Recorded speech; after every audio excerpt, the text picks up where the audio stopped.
Hello, you beautiful nerds. I just saw possibly the weirdest movie I've ever seen. Certainly the weirdest one I've seen this year, and that's saying a lot considering I saw a movie with a Nicolas Cage farting ejaculation scene. But I can't wait to talk about this flick because I cannot stop thinking about it. So enough with the preamble, let's talk about what we're talking about. So have a seat, but don't forget to walk the goose goat, and let's have a quick chat about...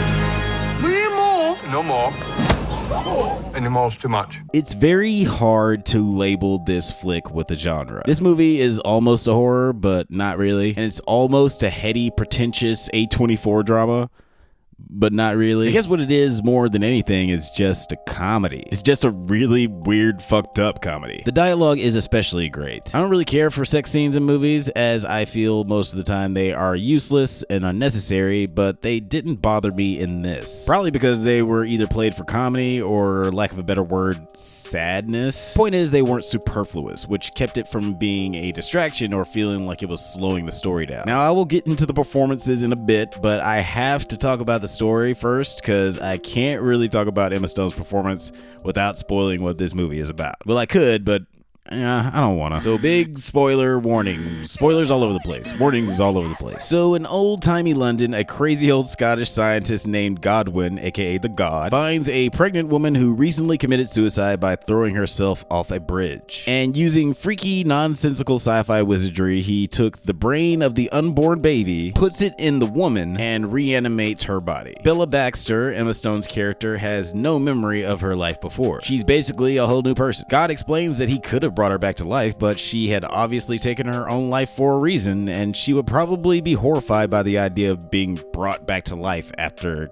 jumping off a fucking bridge. He's out of line, but he's right. The way this is explained is what made me realize that this was a comedy. I was like, oh, I'm sorry, I didn't know what kind of movie this was.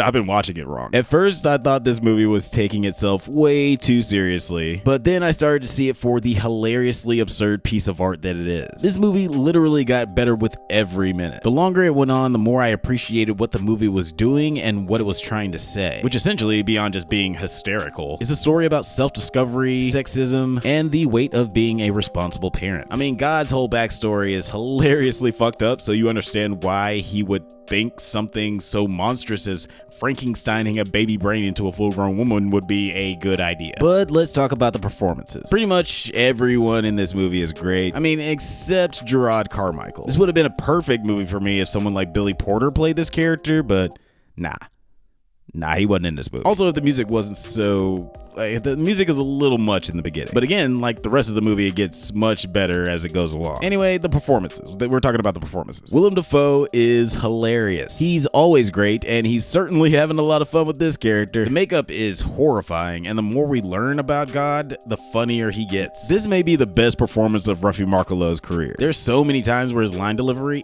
absolutely kills me. Like, I was dying in the theater. It's definitely gonna come between him and RDJ come Oscar season, and I can't wait to see the internet just go crazy over that debate. Iron Man versus Hulk, let's go. Now let's talk about Emma Stone's performance as Bella Baxter. I went into this not having seen the trailer and not knowing anything about the story. So when we first get introduced to Bella Baxter, the words of one of our most celebrated fictional actors immediately came to mind.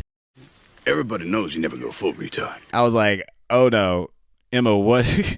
What are you doing, girl? Even later, when we get the false explanation that she suffered a brain injury, her performance still felt odd. Emma is such a natural actor, and I was surprised that her performance didn't particularly strike me as someone with brain damage or someone who was mentally impaired. But then when we find out what God did and that this is just an absurdist, artsy, fartsy farce, I was like, this performance is pretty brilliant. She can do the stuff that comes later in the film in her sleep, like when Bella starts to become smarter. But during her early development scenes, her physicality and genuine enthusiasm is remarkable. This is pretty much a Frankenstein story if Frankenstein's monster looked like Emma Stone, so no one wanted to burn her to death, they just wanted to have sex with her. Wedderburn became much weepy and sweary when he discovered my whoring.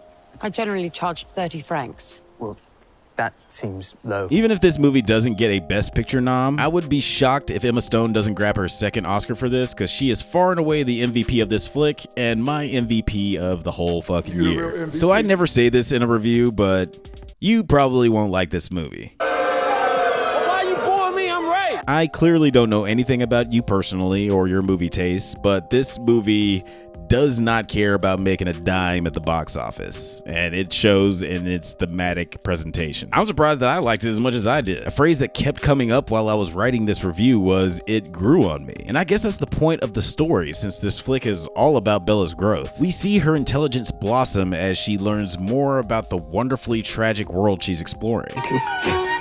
Bella. Why I keep it in my mouth if it is revolting? I must go punch that baby. The pacing is a little strange because the movie just goes and goes, and you don't really know what the ending for this character is supposed to look like until it happens. There's even a moment where it feels like the movie is gonna end, and it's pretty satisfying, but then the movie just kind of keeps going for like another 25 minutes or something. But to be fair, it's another chapter of this story that I didn't think that I needed, but I totally did. Every year, a dang-ass freak of a movie will come out and steal my heart. Last year, it was Tar, and this year, it was Poor Things. Where there were other movies like Dream Scenario that I was hoping I'd fall in love with, none of them struck a chord like this one did for me. Poor Things was sad and beautiful and mind-numbingly funny, and it might truly be my favorite film of the year that I cannot wait to see again and again.